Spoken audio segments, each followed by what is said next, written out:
Assalamualaikum warahmatullahi wabarakatuh. Berjumpa lagi dengan saya. Gimana kabarnya teman-teman? Semoga teman-teman dalam kondisi yang sehat ya, semakin membaik dan terus membaik hingga menuju pulih ya. Amin ya robbal alamin. Oke teman-teman, untuk kesempatan kali ini masih membahas lagi seputaran gangguan asam lambung, GERD dan anxiety, murni berdasarkan pengalaman-pengalaman yang pernah saya alami ya teman-teman ya. Untuk topik kali ini cara menghilangkan berbagai macam sensasi ya teman-teman ya, karena banyak sekali pertanyaan-pertanyaan dari teman-teman itu seputaran sensasi, kapan hilangnya ya, terus apakah saya merasakan sensasi ini, sensasi itu banyak sekali pertanyaan-pertanyaan seperti itu ya teman-teman.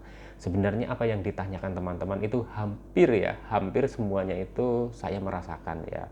Memang ada beberapa yang tidak ya. Kalau memang saya tidak merasakannya, ya memang saya jawab tidak ya teman-teman. Kalau saya memang merasakannya, pasti akan saya jawab merasakannya ya. Jadi caranya bagaimana teman-teman untuk menghilangkan berbagai macam sensasi itu ya teman-teman ya. Pertama-tama adalah kita kenali dulu sensasi itu dari mana ya. Sensasi itu timbul dari dari gangguan asam lambungnya, atau dari lambungnya, atau dari anxiety-nya, atau dari psikosomatisnya ya teman-teman. Nah itu kita harus kenali dulu ya teman-teman. Nah cara mengenalinya gimana teman-teman? Cara mengenalinya ya, sebenarnya banyak sumber-sumber yang sudah menyampaikan ya ciri-ciri dari gangguan asam lambung, GERD dan anxiety gitu ya teman-teman ya. Tapi untuk teman-teman itu saya sarankan ya, karena saya sendiri itu saya juga memeriksakan diri ke dokter ya teman-teman. Jadi dari awal itu supaya jelas dulu apa sebenarnya yang saya rasakan gitu ya, kenapa ya, dari apa, faktor apa gitu ya, kena sakit apa atau kena gangguan apa. Nah pertama itu dari itu dulu ya teman-teman. Jadi kita tidak bisa, atau saya itu waktu itu juga tidak bisa mengarang-arang ya, karena sebelumnya ya pada saat awal terkena gangguan asam lambung, GERD dan anxiety itu saya itu mengarang-arang sendiri, jadinya ya akan repot ya teman-teman ya. Saya jadi muncul sensasi seperti ini, saya obatin sendiri pakai ini, muncul sensasi itu saya obatin pakai itu, muncul sensasi lagi saya obatin lagi. Nah itu seperti itu ya teman-teman. Padahal kalau bisa dibilang itu kenapa nggak ke dokter saja dan nanti akan diperiksa dan hasilnya bagaimana. Nah itu kan akan lebih cepat penanganannya ya teman-teman ya. Jadi saya sarankan sekali untuk awal itu ya teman-teman harus memeriksakan diri dulu ya ke dokter supaya jelas penyebabnya ya teman-teman ya. Kalau memang kita itu terkena gangguan asam lambung, GERD dan anxiety, itu banyak sekali sumber-sumber yang sudah membantu, atau sumber-sumber yang sudah menyampaikan ya penanganan gangguan asam lambung, GERD dan anxiety. Dan ini akan saya bagikan menurut pengalaman saya ya teman-teman, atau pendapat saya.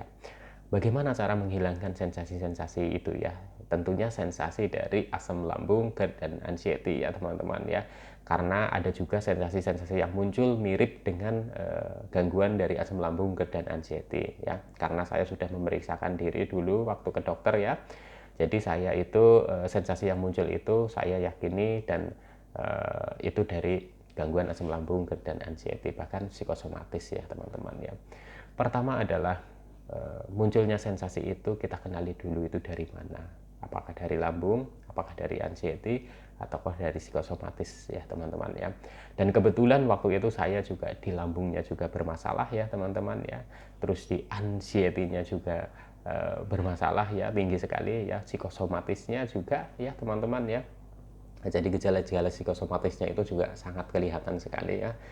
Dan waktu itu saya memang bingung, saya harus dari mana dulu ya, dari mana dulu saya harus menghilangkan sensasi-sensasi ini, dan bagaimana saya itu mengenalinya. Ini prosesnya lumayan panjang ya teman-teman. Nah karena saya saking bingungnya ya sudah saya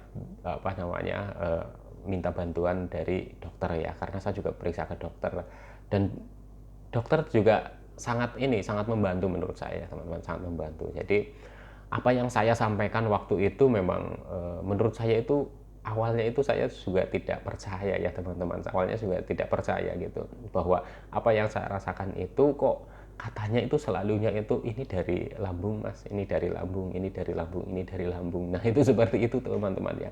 Padahal yang saya pikirkan waktu itu juga wah udah banyak sekali ya teman-teman ya. Dan saya meyakini waktu itu juga ini bukan dari lambung gitu, kayaknya bukan dari lambung, jadi selalu kayaknya gitu. Nah itu seperti itu ya teman-teman ya, padahal ya teman-teman ya itu ada tahapannya gitu, ada tahapannya ya. Nah karena saya berobat ke dokter ya pastinya saya dikasih obat medis ya. Obat medisnya seperti apa teman-teman?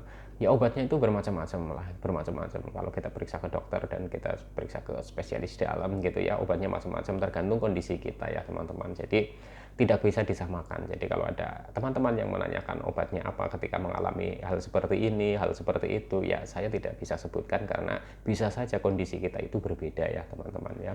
Terus caranya bagaimana menghilangkannya? Itu satu persatu teman-teman ya, satu persatu. Jadi waktu itu ya memang dokter konsen ke penyembuhan di lambung saya ya teman-teman ya. Saya sudah sebutkan, saya sudah sampaikan ya berkali-kali ada gangguan apa saja di lambung saya ya teman-teman ya.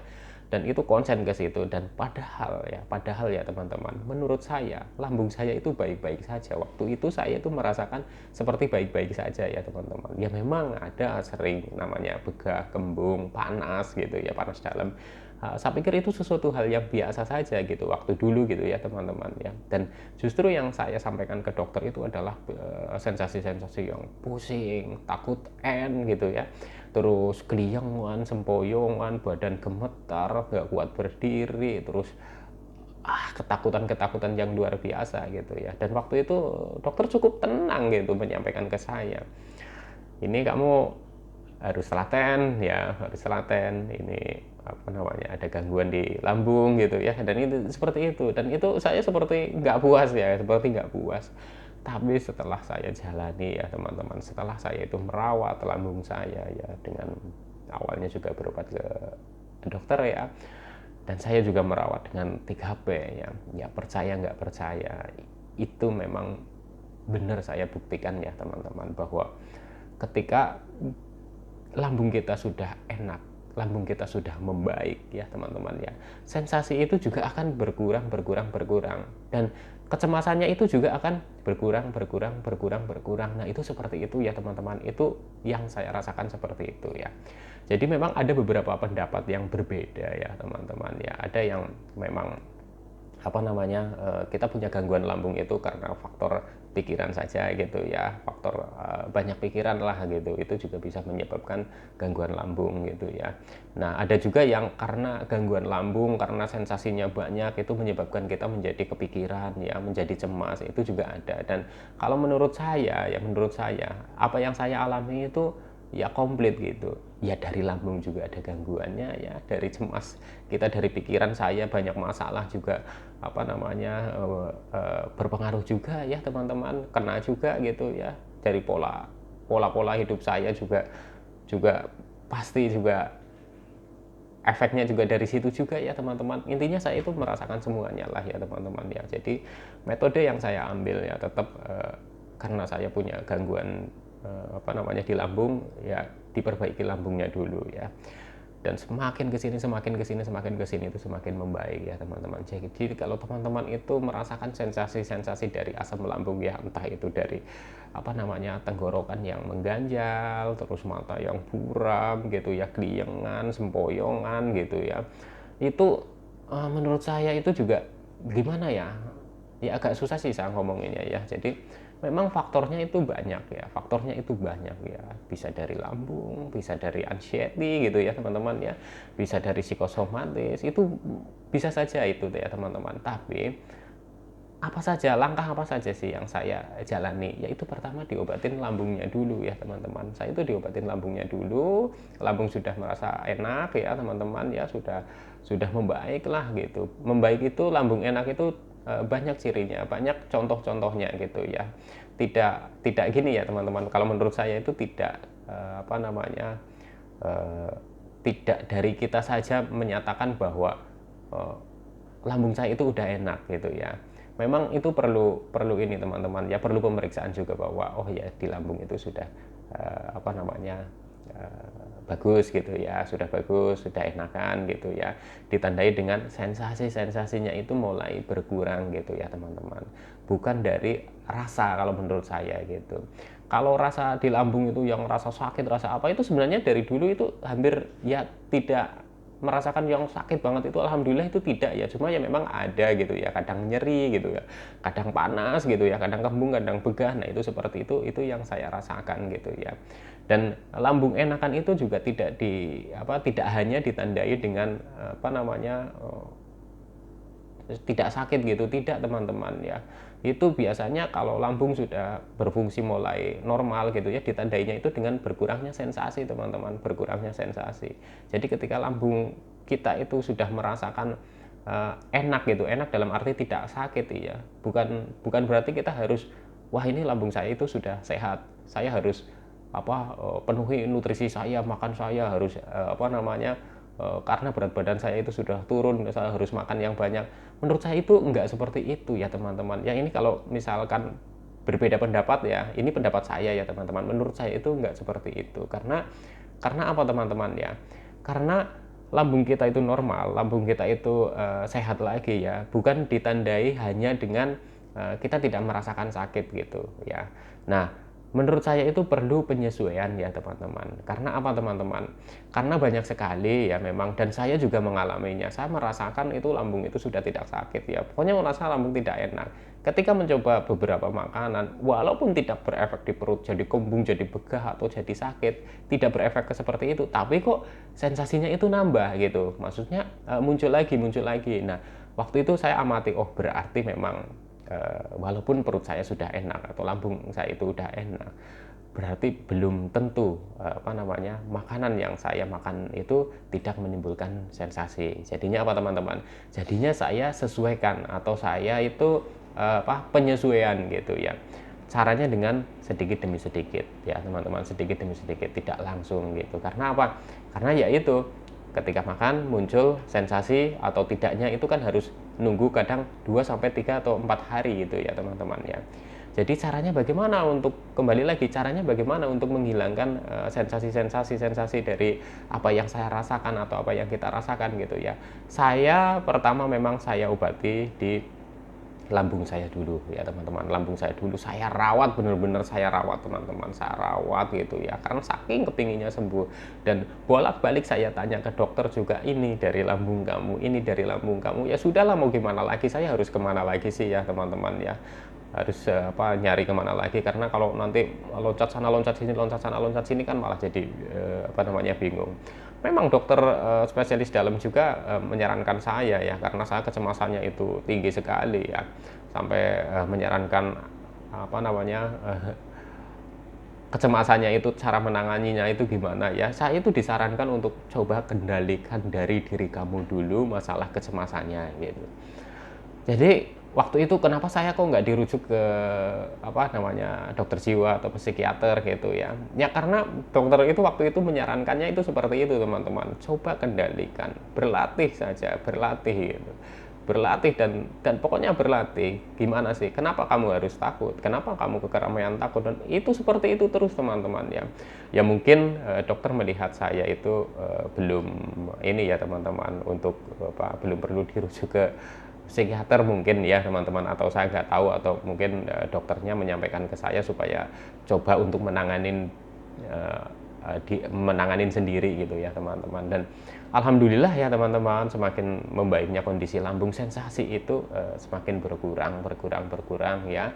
Ya walaupun rasa cemas itu masih ada, sensasi kadang nyolek itu masih ada, tinggal kita mengamatinya saja ya teman-teman ya. Jadi untuk teman-teman ya, kalau selalu menanyakan sensasi, cara ngilanginnya gimana, kalau menurut saya ya teman-teman, semua sensasi yang timbul kalau kita tanganin itu sifatnya hanya sementara ya, menurut saya seperti itu menurut saya, pendapat saya.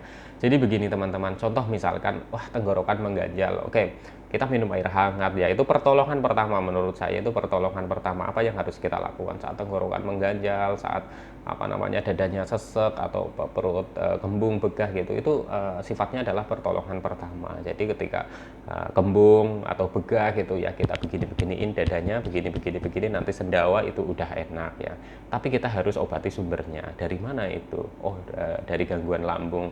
Dari gangguan lambung itu penyebabnya apa? Apakah dari makanan kita, apakah dari pola hidup kita, atau apakah dari pola pikir kita? Nah, itu yang harus kita perbaiki, benar-benar kita perbaiki, karena sumbernya memang dari situ ya teman-teman ya. Jadi caranya bagaimana untuk menghilangkan sensasi ya? Kalau kita itu tidak memperbaiki akarnya ya, kalau menurut saya ini ya, kalau tidak memperbaiki akarnya, baik dari lambung kita ya, pikiran kita juga ya teman-teman ya, itu juga akan apa namanya, akan sifatnya akan sementara gitu ya. Jadi menanganinya hanya sementara dulu gitu. Oh iya, begah kembung, minum air hangat, digini-gini, udah sedawa, udah enak. Nah itu kan sementara, sumbernya belum di apa namanya disembuhkan gitu ya, atau dinormalkan ya teman-teman ya. Jadi untuk teman-teman sebenarnya kuncinya seperti itu ya. Untuk menghilangkan sensasi-sensasi itu ya, kita harus konsisten ya. Kita rawat diri kita ya, kita rawat diri kita rawat atau kita perbaiki ya, namanya 3P itu teman-teman, 3P ya. Untuk pola hidup sehatnya kita perbaiki, pola makannya kita perbaiki, pola pikirnya juga kita perbaiki. Berpikirlah yang selalu yang berpositif. Ini memang tidak mudah, tapi dengan belajar insya Allah akan semakin membaik dan nanti akan pulih ya, amin ya robbal alamin ya teman-teman ya.